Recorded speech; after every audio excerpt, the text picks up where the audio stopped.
1-to-1 ஆன்மீக நேயர்களுக்கு வணக்கம். இந்த திருமணம் சம்பந்தமாக பார்த்தீங்கன்னா எப்போதுமே ஒரு குழப்பம் இருந்துக்கிட்டே இருக்கும்.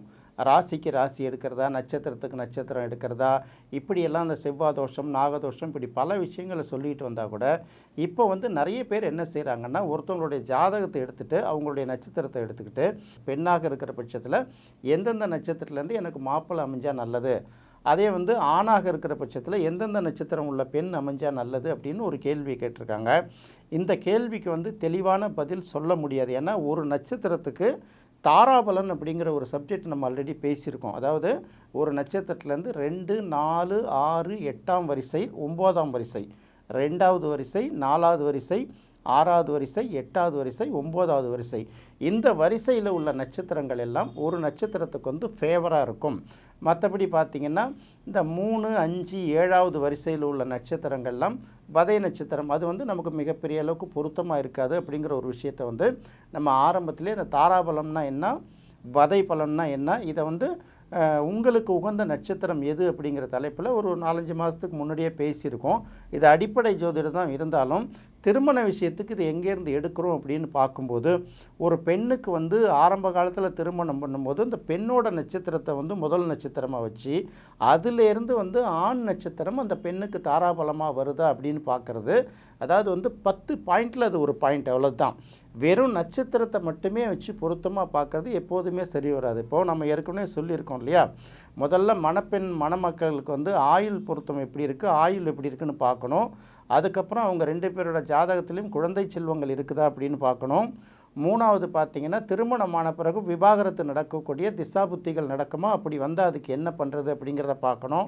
4வது 2 பேருக்குமே ஒருத்தருக்கு வருவாய் இல்லைன்னா கூட இன்னொருத்தரோட வருவாய் அந்த குடும்பம் நடத்துறதுக்கு ஏதுவாக இருக்குமா அப்படிங்கிற இந்த 4 பொருத்தத்தையும் முதல்ல பார்த்து முடிவு பண்ணிட்டு தான் மற்ற பொருத்தங்களை நம்ம பார்க்கணுங்கிறது ஏற்கனவே சொல்லியிருக்கோம். இதையும் தாண்டி இன்னும் சில டிப்ஸுகளையும் நம்ம கொடுத்துருக்கோம். எப்படி அப்படின்னு கேட்டிங்கன்னா, இந்த பெண்ணோட ஜாதகத்தில் சனி எங்கே இருக்கோ அது ஆணோட ராசியாக இருக்கக்கூடாது, ஆணோட ஜாதகத்தில் சனி பகவான் எங்கே இருக்காரோ அது பெண்ணோட ராசியாக இருக்கக்கூடாது. இப்படி பல விஷயங்கள். அதே போல் ராகு கேது அச்சுக்கு வெளியே இருக்கக்கூடிய கிரகங்களோட ஒற்றுமை வேற்றுமையை வச்சும் நம்ம சில பொருத்தங்களை சொல்லிட்டு வந்திருக்கோம். இந்த இடத்துல என்ன கேட்குறாங்க அப்படின்னு கேட்டிங்கன்னா, இந்த மேட்ரிமோனியெல்லாம் நிறைய பார்த்துட்டு இந்த பொண்ணுக்கு இந்தந்த நட்சத்திரங்கள்லாம் பொருத்தமான நட்சத்திரங்கள், இந்த ஆணுக்கு இந்த நட்சத்திரங்கள் உள்ள பெண்கள் எல்லாம் பொருத்தமான பெண்கள் அப்படின்னு ஒரு விஷயத்தை எடுக்கிறாங்க. அதாவது இப்போ நம்ம சென்னையில் அல்லது ஏதோ ஒரு ஊரை சொல்லி இந்த ஊர் பக்கத்தில் இது உங்கள் பெண் அமையும் அப்படின்னு சொல்லலாமே தவிர, அந்த ஊரில் உள்ள அத்தனை பொண்ணுங்களையும் நம்ம திருமணம் செய்து கொள்ள முடியாது இல்லையா. அதே போல் அந்த ஊரில் உள்ள அத்தனை ஆணுக்கும் நம்ம பொண்ணு கொடுத்துட முடியாது இல்லையா. இதை தான் மெயினாக பார்க்கணும். ஏன்னா இந்த கேள்வியை இடையில ஒருத்தவங்க கேட்டிருக்காங்க என்கிட்ட. நட்சத்திரம் அப்படிங்கிறத அது ஒரு திறவுகோல் அப்படின்னு வச்சுக்கோங்களேன், ஒரு என்ட்ரன்ஸ் அப்படின்னு வச்சுக்கலாம். இப்போது நீங்கள் ஒரு நட்சத்திரத்தில் பிறந்திருக்கீங்கன்னா உங்களுக்கு ஃபேவரான நட்சத்திரம் 6வது ராசியிலையும் இருக்கும், 8வது ராசியிலையும் இருக்கும். இப்போ நீங்கள் பார்க்கணும், இப்போ சஷ்டாஷ்டகம் அப்படின்னு ஒரு சப்ஜெக்ட் நம்ம தொடர்ந்து பேசிகிட்டு இருக்கோம்ல, ஆணுடைய ராசியிலேருந்து பெண்ணோட ராசி 6வதாக இருந்தாலும் சரி, 8வதாக இருந்தாலும் சரி, அதே போல் பெண்ணோட ராசியிலேருந்து ஆணுடைய ராசி 6வதாக இருந்தாலும் சரி, 8வதாக இருந்தாலும் சரி, இதுக்கு சஷ்டாஷ்டகம் அப்படின்னு சொல்லுவாங்க. 6, 8 ராசிகள் அப்படின்னு பேர்.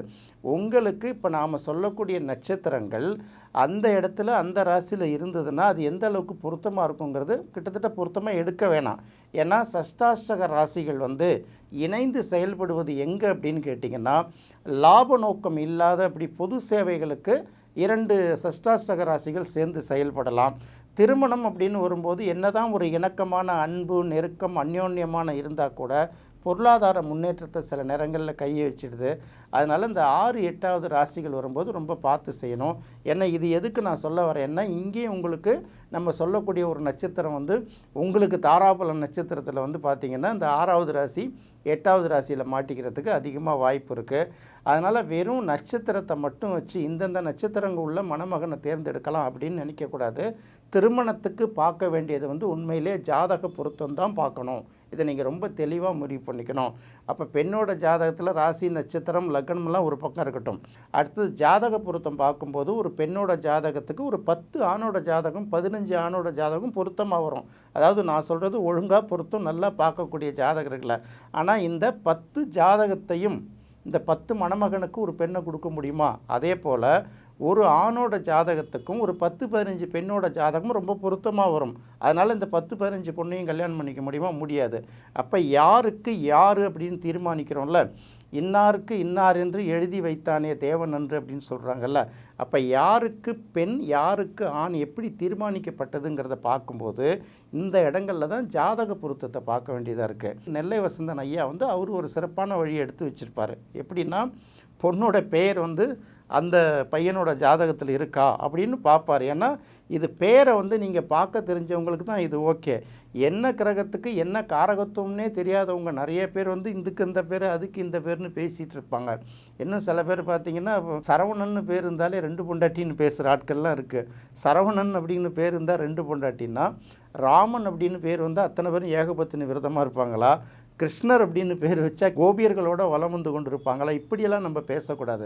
ஒரு ஜாதகத்தில் ஒருத்தருக்கு பெயரை கொடுக்கக்கூடிய கிரகம் இது. அப்போ அந்த பெண்ணுடைய பெயர், அதாவது எல்லாமே ஒரே கிரகமாக இருந்தால் இந்தந்த பேர்கள்னு எடுக்கலாம். அப்போ 7ஆம் இடத்தோட எந்தெந்த கிரகம் சம்மந்தப்படுது, எது பார்க்குது, இல்லை 7ஆம் இடத்து அதிபதி எங்கே இருக்குது, அந்த கிரகத்துக்கும் மற்ற கிரகங்களுக்கு என்ன தொடர்பு, இப்படியெல்லாம் எடுத்து பார்க்கும்போது ஊர் இருக்குது, பேர் இருக்குது, ஏரியா இருக்குது, நாடு விட்டு நாடு இருக்குது. இதெல்லாம் தெளிவாக தொகுத்து சொல்கிறக்கூடிய ஆட்கள் இன்னும் இருக்க தான் செய்கிறாங்க. நமக்கு அது தெரியல அப்படிங்கிறனால மற்றவங்களுக்கு தெரியாது அப்படின்னு சொல்லக்கூடாது. அது கூட தப்பு இல்லை. எதுவுமே தெரியாமல் எல்லாம் தெரிஞ்ச மாரி காட்டிக்கிறது அதை விட பெரிய தப்பு. அதனால தான் சொல்கிறேன், ஒரு பெண்ணுக்கோ ஆணுக்கோ வரன் தேடும்போது அந்த ஜாதகத்தில் லக்னம், ஜாதக அமைப்பு, 7ஆம் அதிபதி, இன்னும் இந்த கர்மதோஷ ஜாதகமாக, சனி வலுத்த ஜாதகமாக, ராகு கேதுக்கு பிடியில் உள்ள கிரகங்களுடைய ஜாதகமாக, இது என்னென்ன ஜாதகங்கள், யோகங்கள் என்னென்ன, தோஷங்கள் என்னென்ன, இதெல்லாம் பட்டியலிட்டு மேட்ச் பண்ணி பார்த்துட்டு அதன் பிறகு மட்டும்தான் இந்த ஜாதகம் இதுக்கு பொருந்துமா அப்படின்னு பார்க்கணும். சில பெயர்கள் இருக்குது, சில தோஷங்கள் கூட இருக்குதுன்னு வச்சுக்கோங்களேன். இந்த தோஷங்கள்லாம் சொல்லும்போது சில பேருக்கு திருமணங்கள் அவ்வளோ சீக்கிரமாக நடைபெறாது. சில பேர் கேட்பாங்க, எல்லாம் சொல்கிறீங்க, எனக்கு அதெல்லாம் தேவையில்லை, எப்போ கல்யாணம் நடக்கும்னு சொல்லுங்கள் அப்படிலாம் கேட்பாங்க. அப்படிலாம் சில ஜாதகத்தை பார்த்து சொல்லவே முடியாது. சில பேருக்கு கல்யாணம் நடத்துகிறதே பெரிய போராட்டமாக இருக்கும். அதையும் மீறி இது எப்படி நடக்கும், எங்கேருந்து பொண்ணு வரும், என்ன பேரில் வரும், என்ன ஊர்லேருந்து வரும் அப்படிலாம் கேட்டுட்ருப்பாங்க. இந்த பொறுமைக்கு இந்த பொறுமையும் கிடையாது.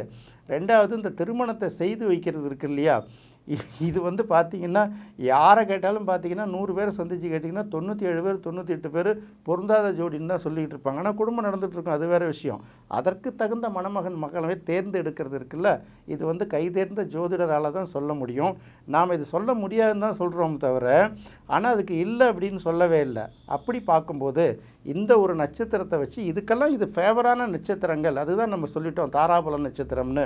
உங்கள் நட்சத்திர வரிசையிலேருந்து 2ஆம் வரிசை, 4வது வரிசை, 6வது வரிசை, 8வது வரிசை, 9வது வரிசை, இதில் ஏதாவது குழப்பம் இருந்ததுன்னா 1-to-1 ஆன்மீகத்தில் உள்ள வீடியோக்களை பார்த்தீங்களாலே உங்களுக்கு உகந்த நட்சத்திரம் எதுங்கிற ஒரு தலைப்பில் ஒரு வீடியோ போட்டிருக்கோம். போர்டு போட்டு எக்ஸ்பிளைன் பண்ணியே சொல்லியிருக்கோம். இதெல்லாம் உங்களுக்கு ஃபேவரான நட்சத்திரங்கள்.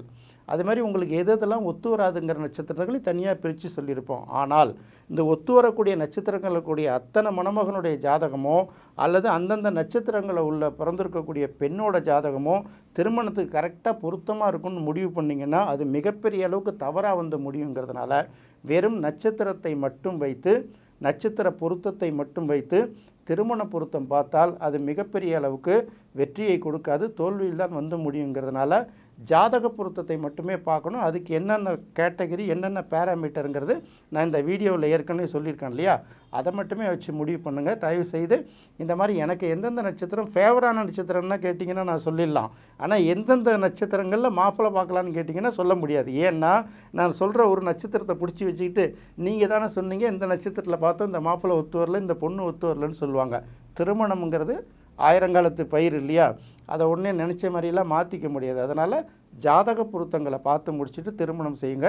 வெறும் நட்சத்திர தேர்வு வச்சு முடிவு செய்யக்கூடாதீங்க அப்படிங்கிறது எனக்கு கேள்விகள் அடிப்படையில் நான் இந்த விளக்கத்தை சொல்லியிருக்கேன்.